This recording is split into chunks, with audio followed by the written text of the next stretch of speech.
Have WWE's potential plans, if they sign Will Ospreay, been revealed? We also have an injury update on AEW's Bryan Danielson and the latest on Drew McIntyre's WWE contract status. It's all in the wrestling news right now. Hello everybody, Jack and Ross back again with yet more wrestling news. The second video of the day. Do check out the earlier one if you hadn't already. We're going to be talking about Will Ospreay. Who's definitely going to AEW, isn't he? I would, if I had to put money on it, I would guess he's going to AEW. However, his options are still very much open. Dave Meltzer on Wrestling Observer Radio was talking about what WWE may have pitched to Ospreay if he were to sign with them in 2024. And it's ironic we're speaking about this on Halloween itself, because this feels like something that's coming back from the dead. Ah, yes. NXT Europe apparently could be built around Will Ospreay, according to Dave Meltzer. He's saying they've got the go-ahead from Endeavour to do it, but you just don't know exactly what that entails. Yeah. Speaking about NXT Europe, which of course was planned,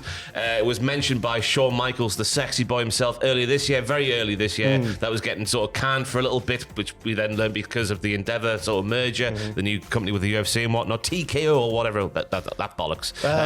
So now it feels like it might be coming back next year. It might be back on the table. Yeah. But Meltzer's basically suggesting that one idea that was thrown at him by a source within WWE was that the idea of NXT Europe would be built around Will Ospreay should he sign with WWE.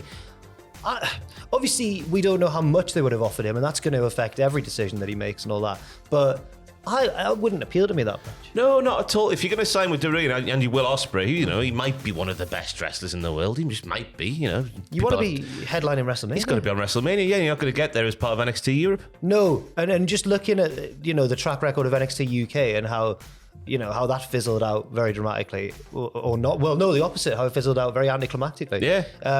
That might not sound the most appealing to you. It would fill you with no faith, would it? No, and it might even make you think they're trying to humble me here. They're trying to say, well, yeah, we'll build this around you, but you're not going to be on the main. Yeah. You're not on the main show. I reckon you could add a couple of zeros on if they were pitching that NXT Europe thing. Well, you want to build a continent around me? That's going to cost you a little bit more than it would have done if I was on the road in the United States of America, by God. Again, we don't know how much, we don't know any figures or anything. So, I mean, he could be offered a very lucrative deal for this to happen, and then he could do it, but we don't know.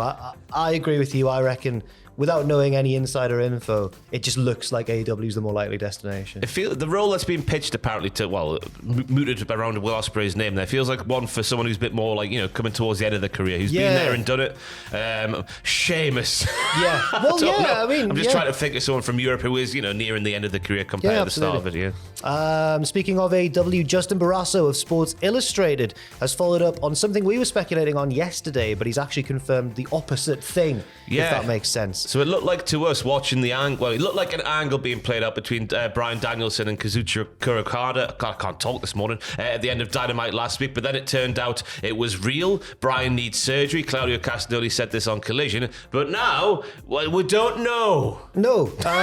So it seems as though Justin Barrasso says that he was injured rather than in that match on Dynamite, but earlier in the match on Collision against Andrade. Dave Meltzer has added, we've been told that is accurate. It would mean he actually worked a match on Wednesday with the injury, and his selling at the end was planned to use the injury in storyline to involve Orange Cassidy and Kazuchika Okada. No words on how long Danielson will be out of action, but they were originally hopeful that the injury wouldn't require surgery. Yeah, I mean, that wouldn't surprise me if it was true. Bryan working with an injury, he just loves wrestling. He does love wrestling. Now, obviously, with the injury being made part of storyline canon, he gets a bit of time off now to heal said injury. It all makes complete sense, as risky as it may be.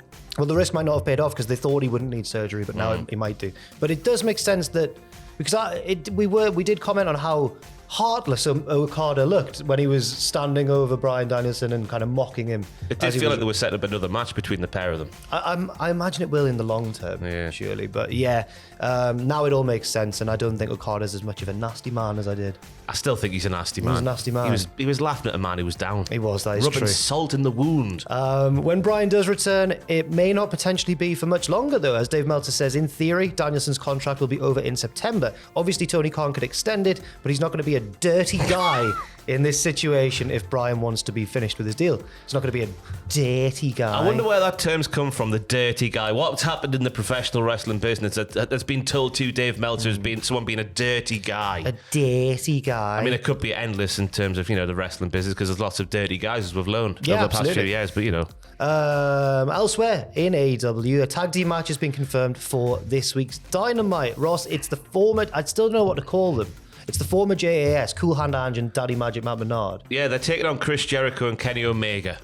And Jack, I think, is the only person who's excited for this match, not because of the wrestling Chris Jericho and Kenny Omega, but because of the love story that's going on between a certain Cool Hand Ange and a lady of the AEW. Ruby Soho. So they had an interaction last week backstage where they just kind of bumped into each other during a crossover of interview segments. Family problems, huh? And I know about them. Oh my God. And then look him up and down like he's a bit of meat. It had everything. It was heartwarming, but it was steamy as well. There was real tension in the air between the two of them. That continued on this week's Rampage, or last weekend's Rampage. You'll never believe what happened, Ross. I want you to tell me, Jack, because I'm sat down and I'm worried I might still fall over after hearing what's happened. Ruby Soho comes along. But it's similar to the last time. They bump into each other accidentally, and she goes, "Oh, by the way, here's your comb back." They've been shagging. Oh my God! Why would she have his comb? My God! Unless she's been combing her hair. Unless she needed it for legitimate reasons, but I don't know about that. Also, he must have left in quite a hurry because that's his signature thing. It's basically on a keychain, but without the keychain being there, isn't it? Oh wow! Wow! What if it's a fake comb? And she's just like, "Ooh, I'm going to try and whizzle-wazzle you with a fake story." Oh, detective novels. Anyway, that's kind of going on in the background, but to me, it's the more important bit of the story. However, Don Callis has basically said, "I'll help you guys out, Cool Hand Ange and Daddy Magic, if you take out, it's easy, if you just take out Kenny Omega and Chris Jericho." Yeah, everyone does that all the time, don't they? Yeah. And it was announced on Twitter by Tony Khan after his solicitation on Rampage. Don Callis has enlisted ex-JAS, or he calls them that as well, Daddy Magic and Angelo Parker, to face the Golden Jets. Well, I know where the Golden part comes from, but what about the Jets? Is the Winnipeg Jets a sports team, or have I just assumed that? It's just a reference to Chris Jericho's prowess around the wrestling ring. He's like a jet flying around in Golden circles. Jets.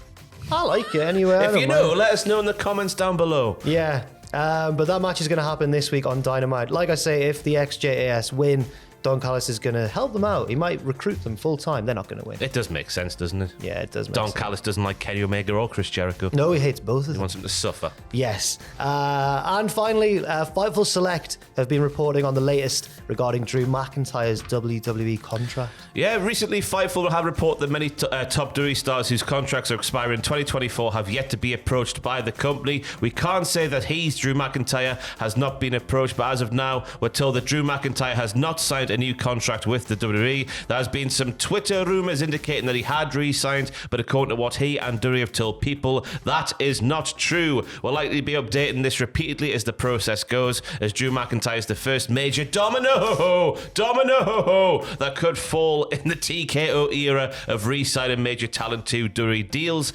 Drew McIntyre has less than 5 months left. So where are we? November, December, January, February, March. Oh, you'll miss out on WrestleMania. Less than 5 months left on his deal, and it's actually it's actually up ahead of WrestleMania next year. Just read the quote, watch you tit. Other talent, namely Becky Lynch, have deals up in 2024. That's big. Tony Khan licks his lips. Drew the Domino McIntyre could set it all falling down, couldn't he? Yeah, that would be a deuce of a domino that would fall. I don't know. He's going to re-sign, is he not? He's getting more creative. He's been arguably the most interesting character on Monday Night Raw for the past couple of weeks as a vindicated arsehole who you can see his perspective.